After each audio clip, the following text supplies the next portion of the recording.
fiscal R's at first. They would have just made more horns. I really appreciate how you made the game very real, though, because you worked together as teams to make sure that the team reached their level of success. And some of you noticed that not all the teams had the resources that they need, and they never came and asked you for resources, but you also never offered. So there was a pretty steady atmosphere of competition, right? And I noticed too that when your team celebrated a success, you were very jovial. But I didn't observe you being as excited when the other teams celebrated their success. Well, we're too focused on our job to get done. Okay. So isn't it interesting even how a culture of competition with a game like this, and notice I said that it was a game, right?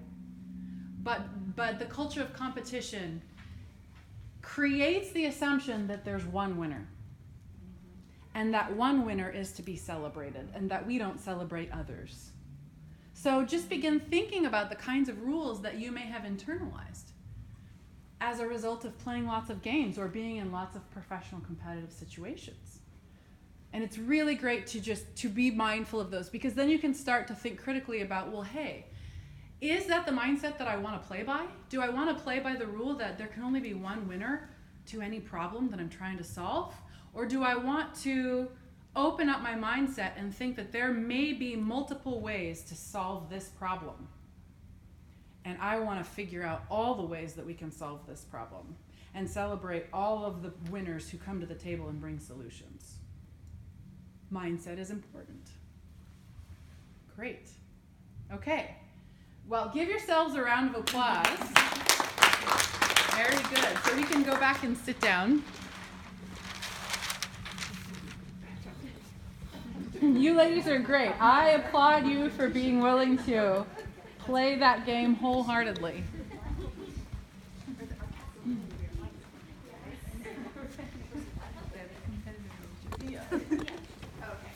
Best of us. Yeah.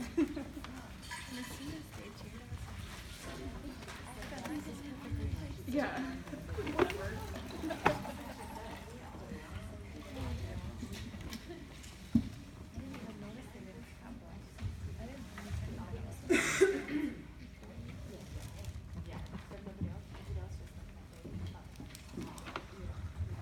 All right.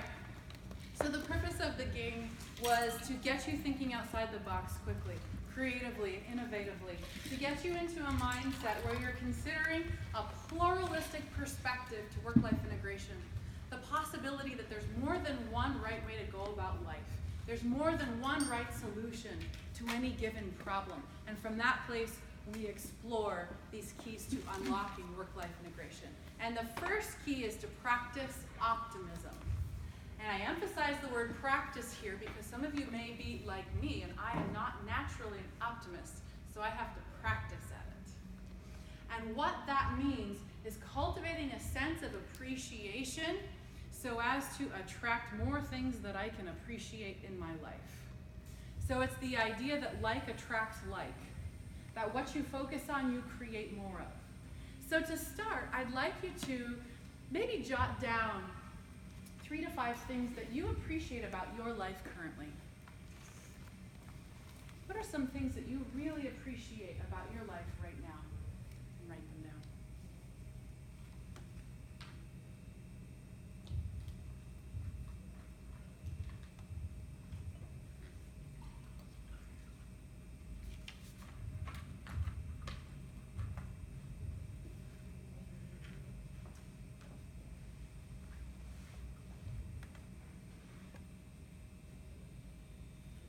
There's a whole body of research that suggests that you can change the brain chemistry by cultivating appreciation. That by simply developing a list of things that you appreciate about your life each day, it actually boosts the endorphins in the brain, gives you a little bit of confidence, so that you're more likely to throw your hat in the ring for those professional opportunities. You're more likely to take bold risks, starting with something as simple as appreciation. Did Deanna tell you, did she share with you the 2 poses to boost your confidence? Did she share with you the Superwoman? Yes, she showed that. Did she share with you the Wonder Woman? Let me see your Superwoman. She showed the Superwoman on. Okay, everybody stand up. Let me see your Superwoman. Yeah, hands on the hips, feet hips distance apart.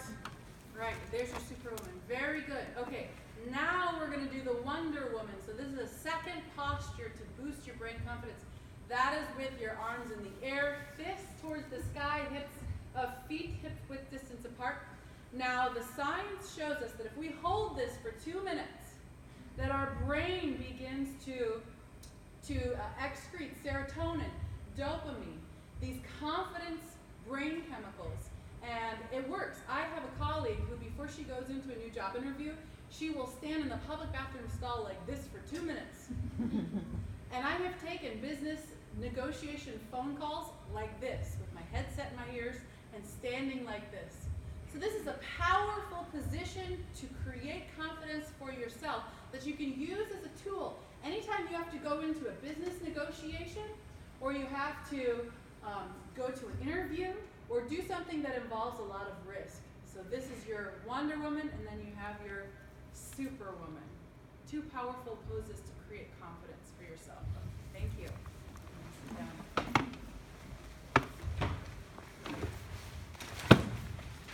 So the other thing that I would include is, as it relates to mindfulness, and I have been meditating for about 20 years now, more. But meditation and mindfulness doesn't mean that you have to sit cross-legged and om diddly om until your life just turns out perfectly. There's a practice of mindfulness that is actually quite fun that I want to share with you. And that is, take yourself out on a date. What would it be like if you were to treat yourself with the kind of attention as you would a brand new lover?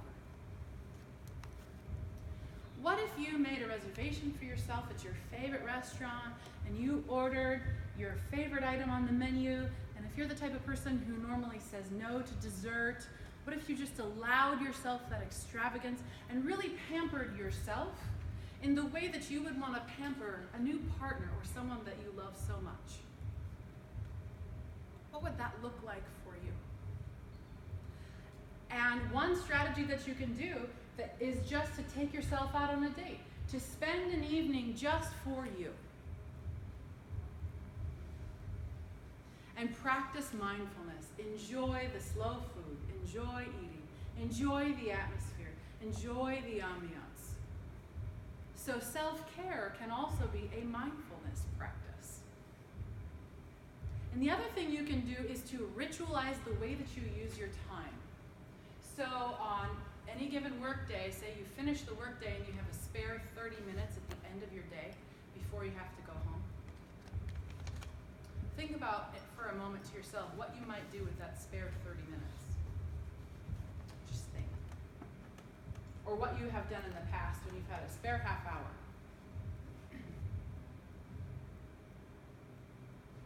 I can tell you that before the car accident, I was more of a alpha dominant female, and so I would use those 30 minutes to maximize my to-do list for the day.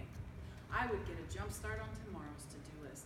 I would exhaust myself and I'd work myself into a frenzy with trying to get as much done as I possibly could before I had to hit the front door at home. And I just don't do that anymore. Because I've come to believe that time is a real blessing for me, now I will ritualize that spare 30 minutes whenever it comes up. And the way I do it is, in the center console of my car, I'll put my spare change. So if I go to the grocery and I have change, I'll put it in there. And then whenever I have a spare half hour, I'll give myself permission to take myself out for a cup of coffee. And I will spend 30 minutes drinking that coffee and really enjoy the flavor and the sights and the sounds and the taste of my favorite coffee drink. And you can do this too, and it doesn't have to involve spending money, right? Whatever way you can ritualize your spare time. So it might mean calling a friend and catching up. It could mean going for a walk on a sunny day. or doing some journaling. So think for a moment, how can you reorganize your spare time so that rather than trying to maximize efficiency, you're maximizing quality of life? Can you give yourself permission to spend a half an hour on what brings you the most joy? Whatever's fun. Your half an hour of fun. And I guarantee you it will change the way that you feel when you walk in the front door at home afterwards. So that half an hour then becomes a gift to yourself. A way of practicing optimism. And the fourth key here is to build anticipation. And that means building in a system of rewards for yourself. So that when you take bold risks, you know that there's something great on the other side. So I'll give you an example.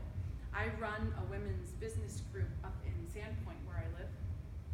And we were all on a ladies' trip recently, and we all have our own businesses, and we were celebrating different wins.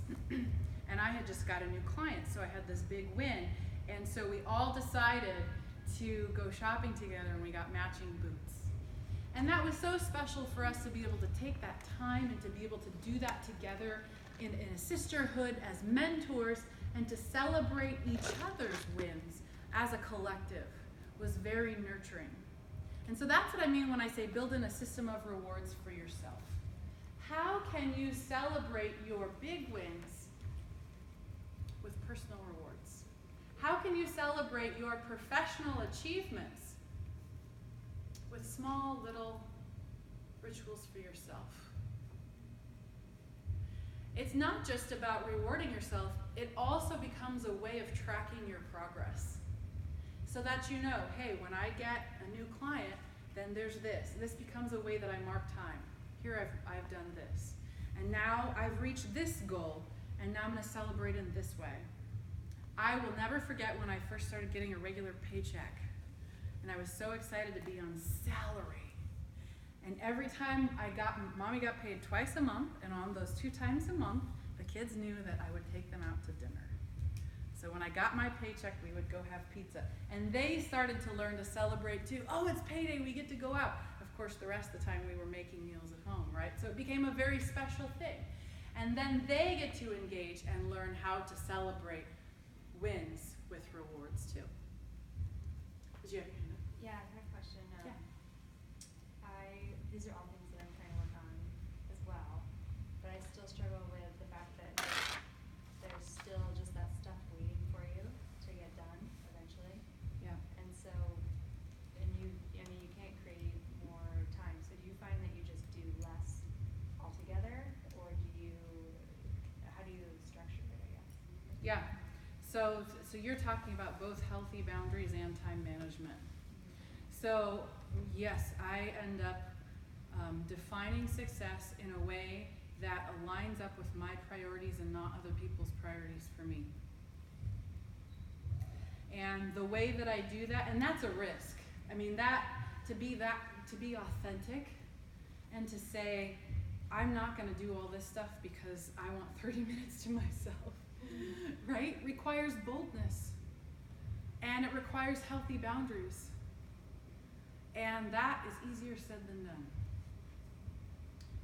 But it's part of what I have learned to do in terms of keeping my priorities, and one of them is self-care and wellness. And my family knows that if mommy's not happy, nobody's happy. And my colleagues know that if I'm not taking care of myself, then I can't deliver, right, to my clients in the way that I want to. We have to put our own oxygen masks on first. That's what it is. And it looks different for every one of us. So then the trick becomes defining for yourself what that takes, what that self-care is. And let's move to the next slide, and I'll continue to answer your question. There's something called the 5-second rule.